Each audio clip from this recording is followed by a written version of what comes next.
Good morning বন্ধুরা family. সকালবেলা মা ডায়ালিসিসে গেছে কি আজকে আমি আর যাইনি। আমি আসবো, আনার সময় যদি পারি আমি যাব।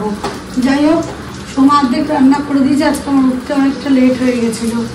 এখন বাকি আছে ডাল আর বেগুন ভাজা। মাছের মাথা দিয়ে ডাল হবে আর বেগুন ভাজা। কালকে জিনিসটা হয়নি, ওই জন্য দেখাতে পারিনি যে মাছের মাথার ডাল। যাই হোক, আপডেটটা বলতেও পারিনি যে হয়নি। এখন সব রান্না কমপ্লিট, কাছাকাছি আছে। সোমা কাছাকাছি ভিজিয়েছে, ও কাচতে যাবে। আমি এইটুকুনি করে আজকে মতো শেষ হবে রান্না বান্নার প্রস্তুত। স্নান যাবো, বিড়াল খেতে দেবো, সময় করে নেবো। আজকে আমার রেস্ট, কারণ গলায় প্রচুর ব্যথা। এইমাত্র বাবা আমাদের ওপরে লেবার রুম থেকে মুরগির ডিম নিয়ে আসলো। আর এদিকে সময় ধুচ্ছে চাল কালকে। আর এই যে ডাল বানানো কমপ্লিট হয়ে গেছে। এদিকে বসেছে চা। এখন বাজে 1:30। আমাদের চা হবে এখন। চা খাবো তিনজনে মিলে, আর তারপরে একটু আড্ডা গল্প। জামা কাপড় সব কাচতে দেওয়া হয়ে গেছিল। 1 ঘন্টা 4 মিনিট অনেক কাছাকাছি হয়ে গেছে।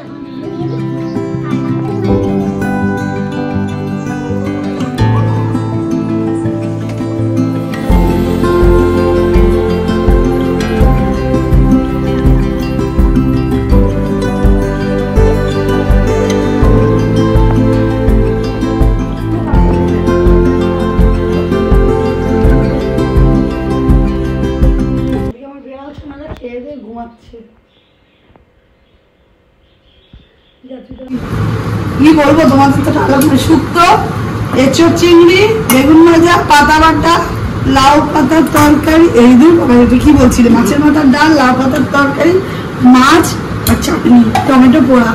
আমাদের রেসিপি আজকে। ভাতটা তো থাকবেই, নাহলে খাবে কি দিয়ে। ঠিক আছে চলো। কি গো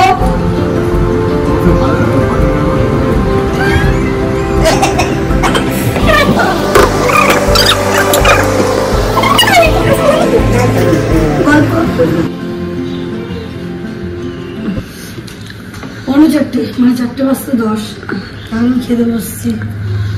পাতা বাটা, বেগুন ভাজা, শুক্তো, মাছের মাথার ডাল, ব্যাস আর কিছু না। পেটটা প্রচুর ব্যথা, শুয়ে পড়েছিলাম এতক্ষণ। খেয়ে দিই, খেয়ে দিয়ে একটু কাজ আছে, ওই কাজগুলো করবো। তারপর পরে বললাম একটু গাড়ির কাছে দেখি। আমার এটিএমটার হেডফোনটা গাড়ির মধ্যেই রাখা আছে, দেখি তো আছে কিনা।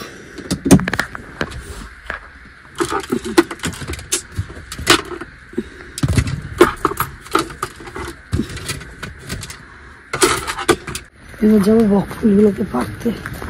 দেখি গাছের মধ্যে অনেকগুলো বক ফুল রয়েছে, ওগুলোকে পেরে নিয়ে আসি।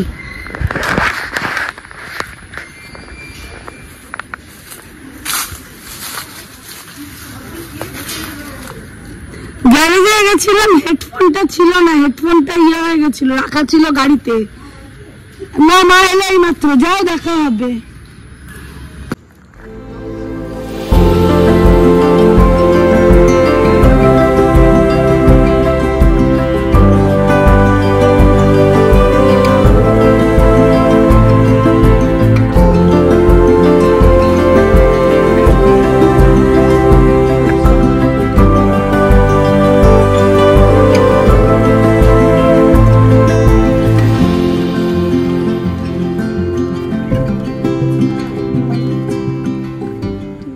কাকিমা এসছে আর আমার ভাইয়ের বউ এসছে।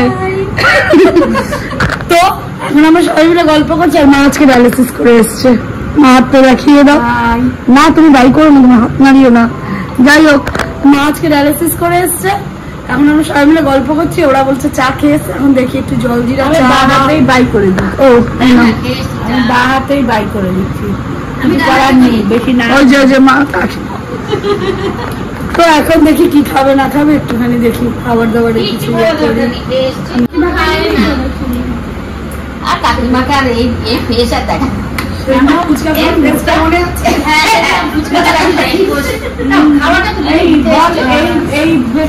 এই চেহারাতেই তো বাপিটা কাপি হয়ে যাচ্ছে।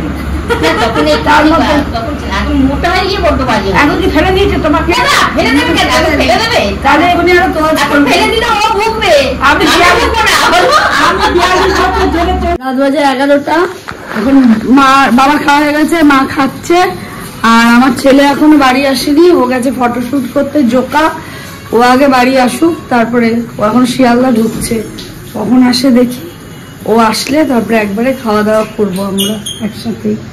ওই জন্য আর মা ডায়ালিসিস হয়েছে বলে মাকে ওয়েট করালাম না, কারণ মার ঘুম পেয়ে গেছে, অনেক বেশি টায়ার্ড হয়ে গেছে, তাই জন্য মাকে খেতেটা দিয়ে দিলাম। মার খাওয়াটা কমপ্লিট হলে মাকে শুয়ে দেবো চেঞ্জ করিয়ে, তারপরে আমি খাবো ছেলে আসলে। যে ওদিকে মা দেখো, মাতে এখন বজরঙ্গলি হয়ে গেছে পুরো শুয়ে। আরে এখন হ্যাঁ কাকু বাইরের ঘরে।